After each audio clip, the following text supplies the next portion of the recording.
Hi everyone, welcome to my video. Today I wanted to talk about thriving versus surviving. But before I get into the gist of the video, let me ask you a question. Are you tired of just getting through the day? Do you feel like you're constantly on survival mode with no room to breathe or just be? Well, today in this video, I want to give you 3 steps on how to break out of survival mode and how to start thriving today. And I have a bonus step at the end of the video, so stay tuned for that. So, before I get into the gist of the video, let me introduce myself. My name is Atia, and I am a certified insight coach.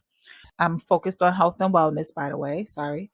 My goal is to help women over 40 cultivate and sustain a meaningful meditation routine to help reduce stress and feel more connected with themselves and just to manage anxiety. And I feel like meditation is a great tool to give them the ability to move through the day with more calm and focus and feel more at ease. So if you're feeling overwhelmed, scattered, or just stuck in survival mode, this video just may be for you. Okay, so let's talk about it.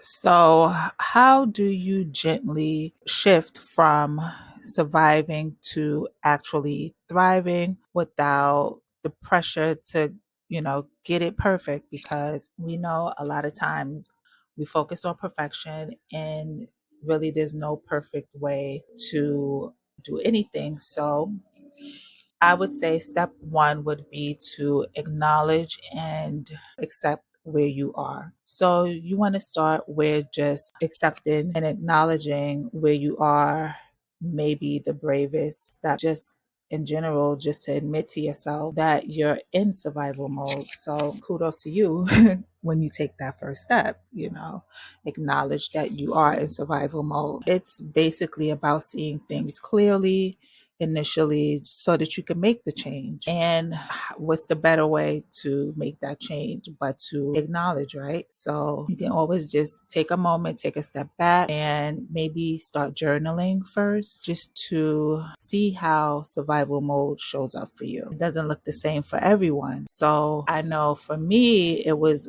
constant exhaustion or just feeling overwhelmed and maybe even being just feeling like you're always on edge. That could be another symptom of being in survival mode, just constantly going, not really taking a step back and skipping self-care. So once you can name it and let it be seen, just awareness gives you a beginning to make that shift. So that would be step one. Step two would be, I would say, pinpoint your triggers. Figure out what it is that stresses you. So once you've acknowledged that you're in survival mode, the next step is to, I don't want to say, to become a detective in your own life. So you want to inspect the things that trigger you and cause you stress. And just, try to figure out what it is that keeps pulling you back into a space that you don't want to be in.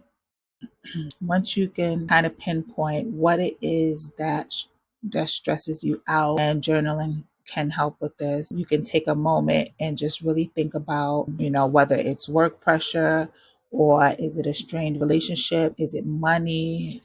Could it be health challenges?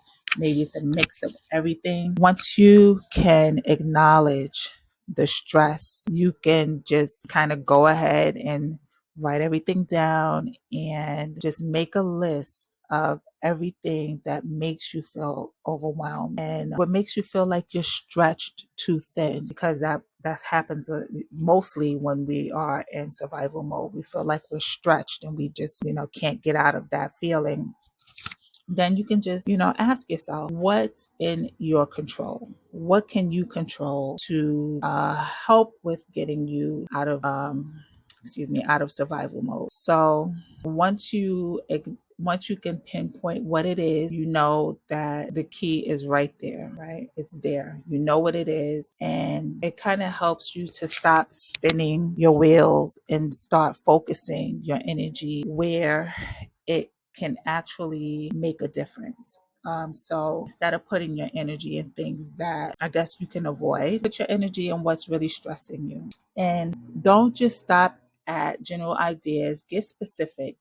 You know, if it's a certain task that drains you, because we all have that. Is it a person, like one person that always sets you off? Or is there a time of day where everything seems harder for you? If you have a family to take care of, maybe it's coming home to, take care of your family, or maybe that could bring you peace. But once you clearly see the pattern, the better that you can support yourself through them. So that's a key thing, finding out what your stressors are.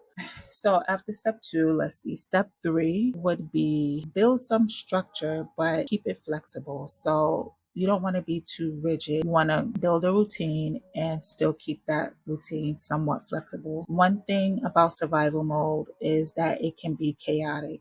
We know how it can get, and you never really know what's coming next. And just that unpredictability is what keeps you feeling stuck. So let's shift that by creating a little structure in your day. Like, make a plan of how things should go, but be flexible. Be ready for the unexpected. Don't be too strict. Just don't have a rigid schedule. Let's call it a framework. That's what it is. It's not a rigid schedule, but a framework that brings you some peace. And you can start by breaking those big, overwhelming tasks into smaller ones, smaller, doable steps that you can stick to. And when you knock out a few mini goals, it builds a confidence and it lets you know that you're on the right track. So after you build a framework, you can try mapping out a loose routine for your day or for the week. Make space for priorities, things like work, rest, self-care. Those things are very important, but the key here is to give yourself some wiggle room, add buffer time so you're not rushing all the time. And if you feel like life throws you a curveball, which it will, we know how that is, you can just kind of adjust without falling apart. So that's where the flexibility in your schedule comes, or your framework. I'm not going to call it a schedule, it's a framework. Also, make sure you schedule rest and recovery. That's very important. And it's if there's anything else you can add to your list that involve self-care, do that. Check in with yourself once a week, find out what's working and what's not working, what's heavy, what doesn't feel heavy, what needs a little tweaking here and there. And remember, structure is there to support you, not to box you in. It's not there to box you in. So that was step 3. And here's the bonus step. What you want to do is set boundaries and cut back again on stressors. So if you set boundaries, learn how to say no. This is something that is not something that's easy for us to do at times. It's something that we have to learn how to do. This can actually cut back on the amount of stressors in your day to day and in your life. So a lot of times what keeps us in survival mode is just doing way too much, giving too much, and not having clear limits in place. Setting boundaries is it's actually one of the most powerful ways to protect your peace.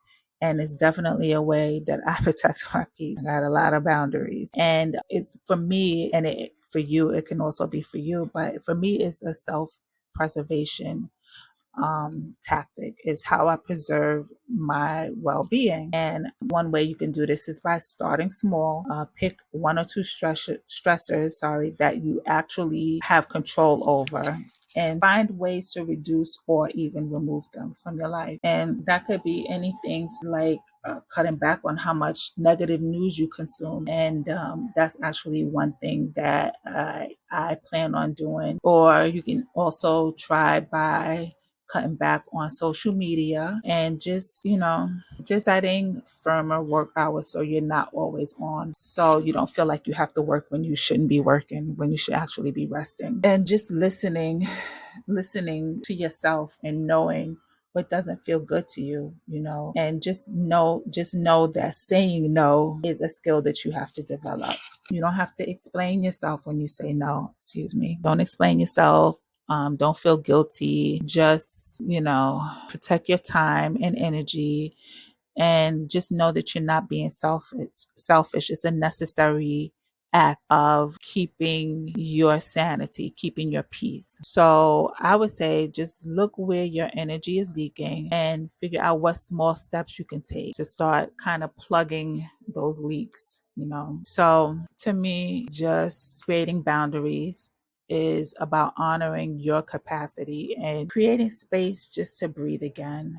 So I hope what I said in this video resonated with some people. I know how it is to be constantly in survival mode. I have a lot of time where I can just look back on the way I spent my life and just kind of make the corrections now that I have time off. So just to recap what we said in this video, and before I wrap up, we're going to go over the powerful steps that will help you move from just surviving to truly thriving. So step one was acknowledge and accept where you are. Nothing is perfect. You have to start from somewhere. So acknowledge and accept where you are, and remember that this is actually the bravest step because you're being honest with yourself about how survival mode is showing up for you in your life. And let's see, step two, pinpoint your triggers and stressors. This is important. For me, it was a major